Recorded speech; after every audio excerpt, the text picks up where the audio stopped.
Hello to Miss Ita. Guys, eto na nga ang kwento. Nasa eroplano na ako. Oh, eroplano ng bayan. Yan. Eto si Mariah and si DJ James. So, ang mangyayari kasi sa amin, ang istorya nito kaya kami aalis kasi pupunta po kami ng summer.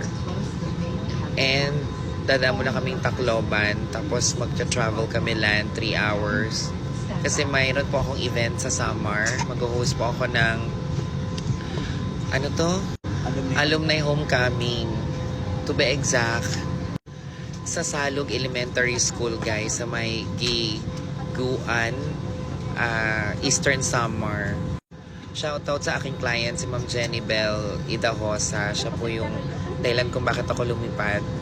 So, client ko na siya dati. Nag-host ako ng company niya sa Christmas party. At ngayon, kinuha niya ako mag-host sa alumni homecoming. Yan na. May na ako magkukwento. Si Miss 8 after more than 1 hour. Ay, di maganda title. Ang ganda dito mag-tiktok ko.